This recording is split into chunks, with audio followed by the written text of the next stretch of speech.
made it very clear that I'm not pushing for SDP agenda. It's an agenda for the whole of Singapore.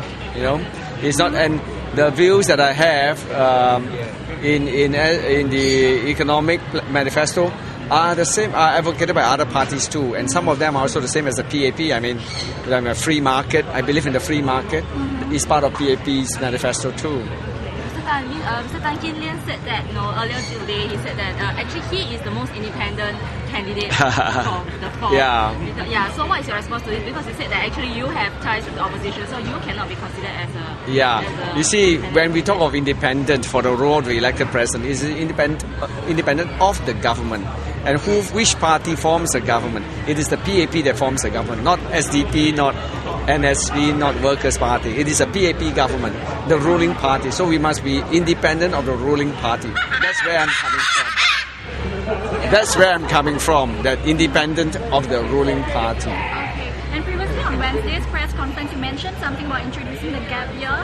What's your rationale behind that actually? Well, I think people, the young, should be more relaxed, should enjoy. If they have a lot of ideals, they want to do this, they want to do that, they want to do charity work, they want to volunteer for that. Let them go, because they are at that age, 18, 19, they're very idealistic. All of us have been through that age. We were very idealistic at 17, 18. So once you have graduated and you're under pressure to work, to find work, because you take loans from whoever, from the government or from your own family, you are under pressure to work.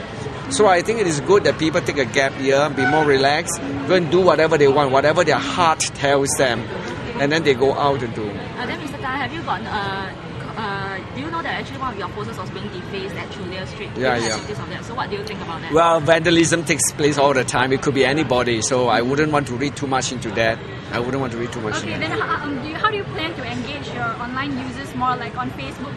Some of them, after watching the broadcast yesterday, they have commented like might be a bit stiff, a bit uptight.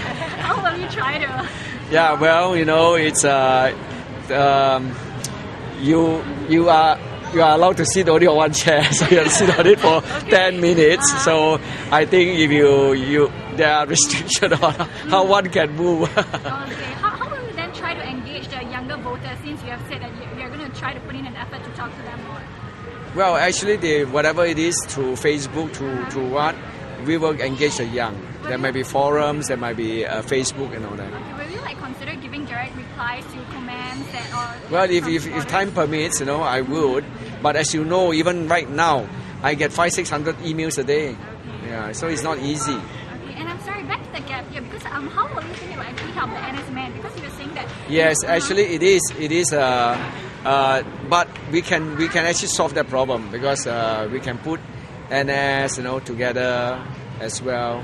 I mean, NS doesn't affect the girls, so we can start with the girls. You talk about one of the issues was over the detainees. Yeah, that's right. And you had quite a strong reaction to it. Well, I think the ISA, somebody asked what the views are. So I say that I think it has lived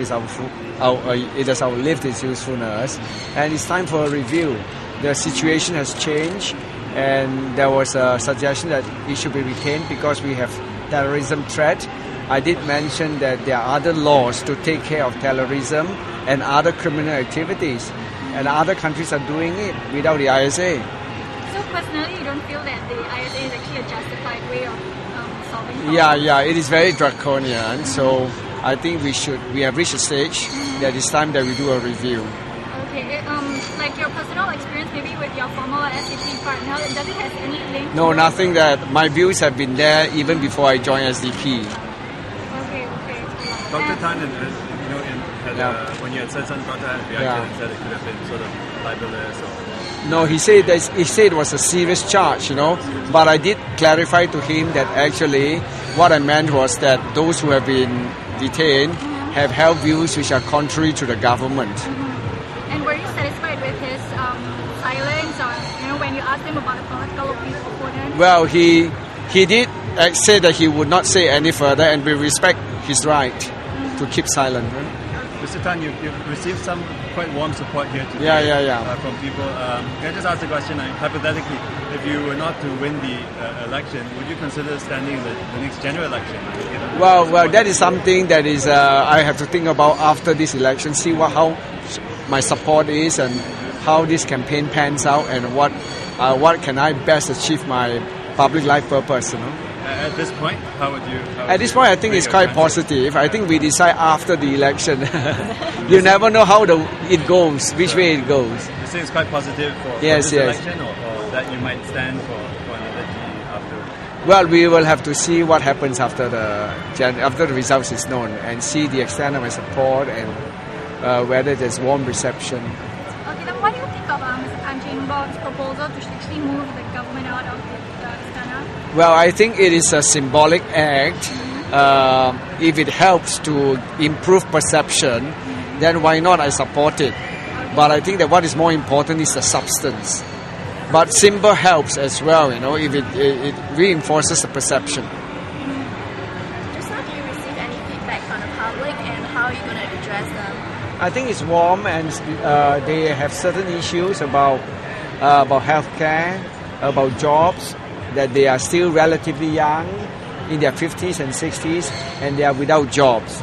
So how do we address the problem, and what about the medical care for the elderly? And these are really what bread and butter issues that even Dr. Tony Tan mentioned about, bread and butter issues. But I think it is more than just being head of state.